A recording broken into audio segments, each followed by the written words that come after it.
Welcome to exam विवेचना। तो दोस्तों, सबसे पहले तो आप सभी का धन्यवाद ज्ञापित करना चाहूँगा कि काफ़ी समय से वीडियो नहीं आ रहे थे, तब भी आप हमारे चैनल के माध्यम से स्टडी कर रहे थे। तो देखिए, आज मैं LT टेट और JVT टेट वालों के लिए अत्यंत महत्वपूर्ण प्रश्न लाया हूँ। तो इन सभी को आप ढंग से नोट करिएगा, आपकी परीक्षा में यहाँ से प्रश्न बनने अवश्य हैं ही, ठीक है ना। जितने भी प्रश्न कहूँगा सभी को नोट करना। ये जितने भी प्रश्न यहाँ पर लाया हूँ आपके समक्ष, ये पहले किसी परीक्षा में पूछे गए थे, इसलिए आगामी परीक्षा में भी यहाँ से प्रश्न बनने की पूरी संभावना है। तो चलिए शुरू करते हैं वीडियो को। हाँ दोस्तों, देखिएगा, जितने प्रश्न डिस्कस किए जाएंगे इनको अपनी नोटबुक में आप अवश्य नोट करना। आपको कहीं और से क्वेश्चन बैंक लेने की कहीं से आवश्यकता नहीं होगी। तो चलिए शुरू करते हैं। देखो प्रश्नों को। तो देखिए, पहला प्रश्न है यहाँ पर 26, देवनागरी लिपि का विकास किस लिपि से हुआ है। बहुत ज़्यादा महत्वपूर्ण प्रश्न है, तो आपको पता ही होगा उत्तर देखकर यहाँ पर कि जो देवनागरी लिपि का विकास है ये ब्राह्मी लिपि से हुआ है, ठीक है ना। तो सी सही विकल्प यहाँ पर हो जाएगा। अगला प्रश्न देखिएगा 27, 84 वैष्णवन की वार्ता पुस्तक के लेखक कौन हैं।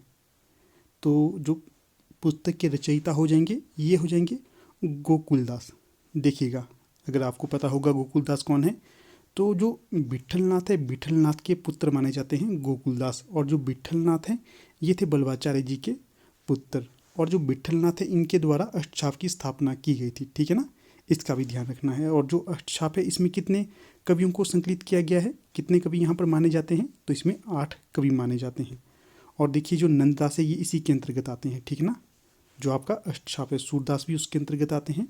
और इसके पश्चात जो नावादास है ये भी भक्ति काल के प्रमुख रचनाकारों के तौर पर जाने जाते हैं। फिर अगला प्रश्न देखिए, निम्न में से कौन सा व्यंजन दंत्य है। तो जो दंत्य व्यंजन होगा यहाँ पर, तो सही विकल्प सी हो जाएगा, ल। फिर आगे देखिएगा, निम्न में से शुद्ध वर्तनी की पहचान करिए। तो यहाँ पर जो शुद्ध वर्तनी हो जाएगी, तो ये पूछा गया था आपको 43 कैसे लिखते हैं, तो जो विकल्प बी के अनुसार ये सही हो जाएगा। आपने देखिएगा, जितने भी 1 से 100 तक के वर्ड्स होते हैं सभी को हिंदी में लिखना है, तो आपको यहाँ से प्रश्न बन सकता है आपकी परीक्षा में, ठीक है ना। टेट जैसी परीक्षाओं में ये प्रश्न बनते ही हैं। फिर जो अगला प्रश्न यहाँ पर पूछा गया है, संविधान के किस अनुच्छेद में हिंदी के प्रचार प्रसार के लिए सरकार ने दायित्व का उल्लेख किया है। तो जो सही विकल्प हो जाएगा विकल्प सी, 351 के अंतर्गत। बाकी देखिएगा, जो 343 है यहाँ पर ये कहा गया है कि जो हिंदी की लिपि तो देवनागरी होगी, ठीक है। और जो इसमें जो अंकों का अंतर्राष्ट्रीय रूप को स्वीकार किया जाएगा। विकल्प ए अगर इस आधार पर सही होगा। बाकी अगर पूछा जाए कि किस अनुच्छेद से कहाँ तक हिंदी के बारे में जिक्र किया गया है, तो 343 से लेकर 351 तक यहाँ पर जिक्र मिलता है, ठीक है। इसका भी ध्यान रखिएगा। फिर अगला देखिए प्रश्न 31, प्राकृत पेंगलम किस विषय पर केंद्रित रचना है। तो जो प्राकृत पेंगलम है ये छंदशास्त्र पर रचित कृति मानी जाती है। देखिएगा, अगर आपसे पूछा जाए कि जो छंदशास्त्र या फिर प्राकृत पेंगलम रचना है इसके रचनाकार कौन होंगे, तो ये हो जाएंगे आपके पिंगलाचार्य, ठीक है। सबसे पहले अगर पूछा जाता है कि जो प्राकृत या पेंगल का वर्णन कहाँ पर मिलता है, छंदशास्त्र का वर्णन कहाँ पर मिलता है, तो ये आपके ऋग्वेद में मिलता है। इसका भी ध्यान रखना है आपने। फिर अगला प्रश्न 32, नाथपंथ और संत काव्य के बीच की कड़ी किस संप्रदाय को माना जाता है। काफ़ी ज़्यादा महत्वपूर्ण प्रश्न है ये। तो ये हो जाएंगे विकल्प डी, निरंजनी संप्रदाय। अगला प्रश्न है 33, क्या पूछा गया है इसमें, प्रभु जी तुम चंदन हम पानी, यह पंक्ति किस कवि की होगी। तो ये हो जाएगी रैदास जी की।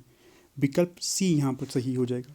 कई बार ये प्रश्न बनता है कि जो रैदास है ये किस संप्रदाय से संबंधित थे। ये संप्रदाय तो भक्ति काल के अंतर्गत ही आते हैं, परंतु देखिए ये निर्गुण भक्ति काव्य के प्रचारार्थ के तौर पर जाने जाते हैं। जिस प्रकार से कबीर ने निर्गुण भक्ति का प्रचार किया है उसी प्रकार से रैदास भी इसका प्रचार करते थे, ठीक है, निर्गुण भक्ति का।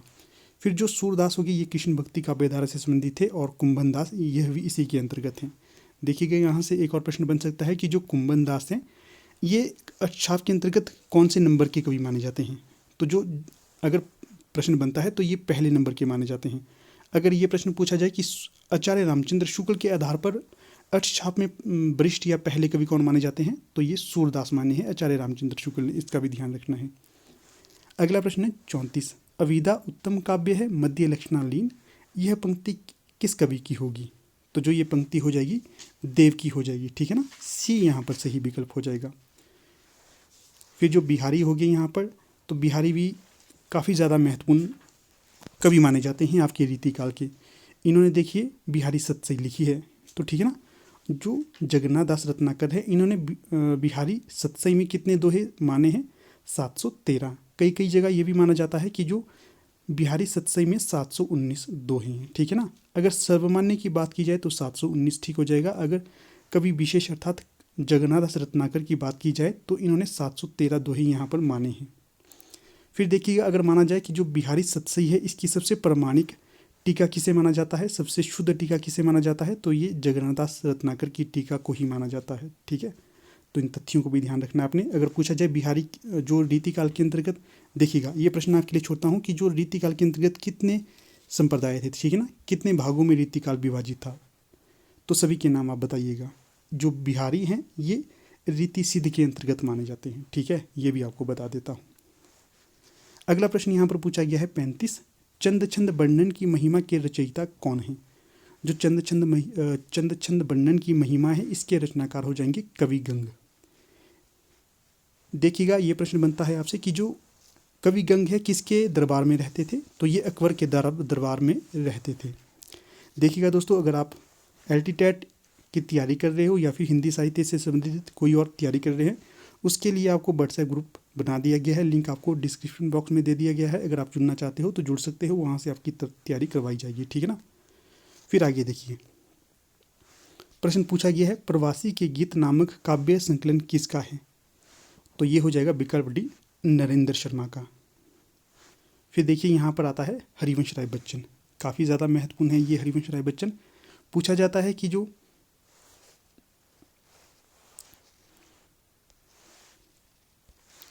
देखिएगा यहाँ से जो हरिवंश राय बच्चन है, यहाँ से पूछा जाता है कि जो मधुशाला मधुबाला मधुकलश किसकी रचनाएं हैं, तो ये सारी हरिवंश राय बच्चन की रचनाएं हो जाएंगी, ठीक है। इनकी यहाँ से देखिएगा और भी प्रश्न बनते हैं कि एक प्रश्न ये बनता है क्या भूलूं क्या याद करूं किसकी कृति है या फिर किसकी आत्मकथा है, तो ये हरिवंश राय बच्चन की ही हो जाएगी। इसके पश्चात देखिए माखनलाल चतुर्वेदी से भी प्रश्न बनता है फूल की अभिलाषा, ये किसकी कृति है, तो ये माखनलाल चतुर्वेदी की रचना हो जाएगी। फिर आगे देखिएगा 37, हाइकू कविता में कितनी पंक्तियाँ होती हैं, बहुत ज़्यादा महत्वपूर्ण प्रश्न है ये, ठीक है। तो जो हाइकू कविता है इसमें 3 पंक्तियाँ होती है। अगर पूछा जाए ये हाइकू कविता को किस देश से लिया गया है, तो ये जापान से इसको लिया गया है। इसके पश्चात अगर आपसे ये प्रश्न बनता है कि जो हिंदी साहित्य में वो प्रसिद्ध विद्वान कौन सा था जो हाइकू में रचनाएं करता था, तो ये अज्ञेय हो जाएंगे, इनका भी ध्यान रखना आपने। जो इनकी सांप इत्यादि कविता हैं ये हाइकू शैली पर ही लिखी गई हैं। इसके पश्चात अगला प्रश्न है निम्न में से कौन सा उपन्यास नागार्जुन का नहीं है, तो जो सही विकल्प हो जाना था विकल्प डी, जो निशिकांत है यह इनका उपन्यास नहीं होगा। बाकी मर्यादा पुरुषोत्तम, अभिनंदन, कुंभीपाक ये इनकी रचनाएं हो जाएंगी, ठीक है, नागार्जुन के उपन्यास हो जाएंगे ये उपन्यास। ध्यान रखना है, विधा पूछी जाती है कि जो मर्यादा पुरुषोत्तम है, कुंभीपाक है, अभिनंदन है, ये किस विधा की रचना है और किसकी हैं, तो ये सारी उपन्यास विधा की रचनाएं हो जाएंगी और नागार्जुन की रचनाएं हो जाएंगी। इसके पश्चात देखिएगा अगला प्रश्न है 39, क्या पूछा गया है इसमें, शिवदान सिंह चौहान ने किस कहानी को शेक्सपियर के नाटक टेम्पेस्ट का अनुवाद माना है, तो ये माना है विकल्प ए, इंदुमती, ठीक है। इसके पश्चात जो राजेंद्र प्रसाद है इनके द्वारा भी इसको ही माना गया है, ठीक है ना, इंदुमती को ही शेक्सपियर के नाटक टेम्पेस्ट का अनुवाद माना है, ठीक है, या प्रतिछाया माना है। फिर देखिएगा दुलाई वाली किसकी रचना है, तो ये बंग महिला की हो जाएगी। अगर समय पूछा जाता है तो इसका समय आपका 1907 हो जाएगा। अगर ये प्रश्न पूछा जाए किस पत्रिका में से प्रकाशित किया गया था, तो सरस्वती पत्रिका में से सर्वप्रथम प्रकाशित किया गया था और यह एक प्रकार से व्यंग्यात्मक कहानी मानी जाती है, ठीक है ना। जो हिंदी की प्रथम कहानियों के अंतर्गत आचार्य रामचंद्र शुक्ल इसे शामिल करते हैं। फिर जो 11 वर्ष का समय है, ये पूछेंगे आपसे किसकी कहानी हो जाएगी, तो आचार्य रामचंद्र शुक्ल की ये कहानी हो जाएगी। देखिएगा जो आचार्य रामचंद्र शुक्ल एक तो आलोचक थे, इसके पश्चात भी इन्होंने एक कहानी लिखी है, उसका क्या नाम होगा, 11 वर्ष का समय। इसके पश्चात देखिए एक कहानी और बचती है कि एक टोकरी भर मिट्टी, ये किसकी कहानी होगी, तो जो एक टोकरी भर मिट्टी है ये हो जाएगी माधवराव सप्रे की। इसका जो समय पूछा जाता है तो समय इसका 1901 के आसपास का माना जाता है। फिर देखिएगा अगर आपसे ये प्रश्न बने कि जो एक टोकरी भर मिट्टी है इसका जो मुख्य विषय क्या है, इसका जो मुख्य विषय रहता है कि इसमें बताया गया है किस प्रकार से एक सेठ एक गरीब बुढ़िया को पहले सताता है कि मेरे घर के सामने से अपनी झोंपड़ी को हटा दो, नहीं तो मैं ज़बरदस्ती इसको यहाँ से हटवा दूंगा। और हटवा भी देता है, परंतु कुछ कारणों की वजह से फिर से वो उसे उसकी झोंपड़ी वापस दे देता है। अगर आपसे प्रश्न पूछा जाए कि जो एक टोकरी भर मिट्टी है ये सर्वप्रथम किस पत्रिका में प्रकाशित करी गई थी, तो ये छत्तीसगढ़ मित्र पत्रिका में से प्रकाशित किया गया था। ठीक है ना। तो इन तथ्यों को भी आप ध्यान रखिएगा, यहाँ से भी प्रश्न बनते हैं। ठीक है, कई बार ऐसा होता है कि हम आपको जो तथ्य बता रहे होते हैं वहाँ से ज़्यादा प्रश्न बनते हैं। अगला प्रश्न देखिए यहाँ पर 40, निम्न में से कौन सा नाटक लक्ष्मी नारायण लाल का लिखा हुआ नहीं है। काफ़ी ज़्यादा महत्वपूर्ण प्रश्न है ये भी। तो देखिए जो विकल्प भी है देखा देखी, यह इनका नहीं होगा। बाकी जो दर्पण, सगुन पंछी, सबरंग, मोहभंग, ये सभी लक्ष्मी नारायण लाल के ही नाटक हो जाएंगे। विधा याद रखिएगा, नाटक जो दर्पण है, सगुन पंछी है, सबरंग, मोहभंग, ये इनके ही नाटक होंगे। किसके? लक्ष्मी नारायण लाल के। जो मादा कैक्टस है यह भी इनका ही नाटक माना जाता है। इसके पश्चात देखिएगा 41, इसमें क्या पूछा गया है, निम्नलिखित रचनाओं को उनके प्रकाशन काल के साथ सम्मिलित करिए। ये जितनी भी रचनाएं यहाँ पर दी गई हैं सभी डायरी विधा की रचना है। यहाँ पर देखिएगा इनका प्रकाशन आपने ध्यान रखना है। अगर आपसे पूछा जाए कि जो मोहन राकेश की डायरी है इसका क्या समय होगा, 1985। अगर ये प्रश्न बनता है कि जो डायरी के कुछ पन्ने इसका क्या समय रहता है, तो 1940। मेरी कॉलेज डायरी इसका क्या समय है, तो इसका समय हो जाएगा 1958। अगर ये बनता है एक साहित्यिक की डायरी, इसका समय क्या होगा, तो 1972। इस प्रकार से जो विकल्प सी है यहाँ पर ये भी सही हो जाएगा। सारे देखिए जितने भी मैंने यहाँ पर आपको प्रकाशन वर्ष बताए हैं ये सभी एक प्रश्न के तौर पर आप ले सकते हैं। तो 4 प्रश्न यहाँ से आपके बन जाएंगे। फिर देखिएगा आगे है 42, क्या पूछा गया है इसमें, निम्न आलोचकों को जन्म के आधार पर व्यवस्थित करिए। देखिएगा विकल्प जो सी है, आचार्य रामचंद्र शुक्ल पहले नंबर पे आएंगे, फिर नंद दुलारे वाजपेयी, फिर रामविलास शर्मा और सबसे अंत में डॉक्टर नगेंद्र आ जाएंगे। अगला प्रश्न है 43। देखिएगा 43 में पूछा गया है, किस पाश्चात्य विद्वान ने प्लेटो को आदर्शवादी चिंतक स्वीकार किया है। तो जो सिडनी थे इनके द्वारा इन्हें ये आदर्शवादी चिंतक स्वीकार करा गया है। इसके पश्चात देखिएगा यहाँ से जो रस है दोस्तों, आपको रस पढ़ के ही जाना है। ठीक है ना। रस के लिए मैंने एक आपको वीडियो भी उपलब्ध करवाई थी, अगर अभी तक आपने नहीं देखी तो आप अवश्य डिमांड करिएगा, मैं आपको व्हाट्सएप ग्रुप में वो सेंड कर दूंगा। ठीक है ना। देखिएगा क्या पूछा गया है, अद्भुत रस का स्थायी भाव निम्न में से क्या है। तो जो विस्मय है यह अद्भुत रस का स्थायी भाव माना जाता है। अगर आपसे ये प्रश्न बनता है कि जो भरत मुनि थे, हाँ देखिए ये भी प्रश्न बनता है कि जो रस संप्रदाय का प्रवर्तन किसने किया था, तो ये भरत मुनि के द्वारा ही किया गया था। और जो भरत मुनि थे इन्होंने रसों की संख्या कितनी मानी थी, 8। ठीक है, 8 इन्होंने माने थे। अगर जो वास्तविक पूछी जाती है तो ये 9 भी कहीं दिया है, 9। ठीक है ना, 9। फिर देखिए अगला प्रश्न, बिंब अविधा की अपेक्षा लक्षणा और व्यंजना पर आधारित होता है, यह कथन किस समीक्षक का होगा। तो जो केदारनाथ सिंह थे इनके द्वारा ये पंक्ति कही गई, क्योंकि ये देखिए बिंबवादी कवि माने जाते हैं केदारनाथ सिंह। फिर अगला प्रश्न है 46, क्या पूछा गया है, भूषण बिनु ना बिराजे कविता बनीता मित।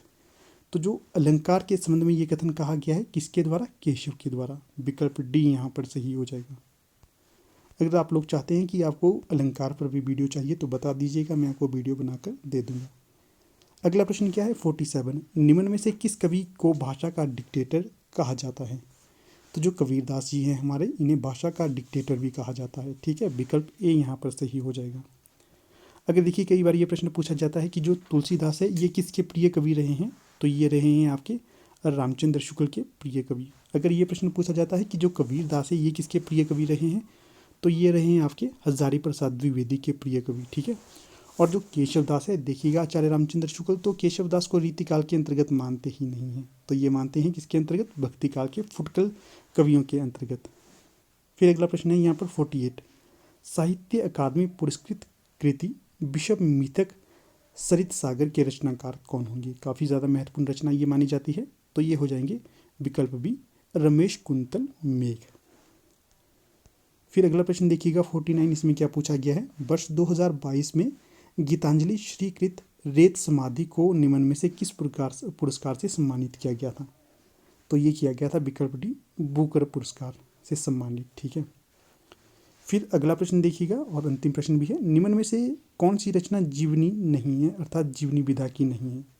तो जो विकल्प डी है प्रभास की डायरी, ये यहाँ पर सही हो जाएगा। बाकी अवारा मसीहा, निराला की साहित्य साधना, कलम का सिपाही, ये तीनों ही जीवनी विधा की रचनाएं हो जाएंगी। अगर पूछा जाए कि जो अवारा मसीहा है इसमें किसके चरित्र का या किसके जीवन का वर्णन मिलता है, शरद चंद्र जी का। ये बंगला लेखक या उपन्यासकार के तौर पर जाने जाते हैं। बाकी जो कलम का सिपाही है इसमें मुंशी प्रेमचंद्र जी का जिक्र मिलता है, और जो निराला की साहित्य साधना है तो इसमें निराला का ही जिक्र मिलेगा। ये तो दिखती ही बात है। तो देखिएगा दोस्तों, कुछ इस प्रकार से हमने आज की इस वीडियो में डिस्कस करा महत्वपूर्ण प्रश्नों के बारे में। ठीक है, अब से हम लगातार आपके समक्ष वीडियो लाते रहेंगे और आपकी तैयारी को सुदृढ़ करेंगे। ठीक है, और आप भी अच्छे से तैयारी करिए, आपको टेट निकालना ही, चाहे कुछ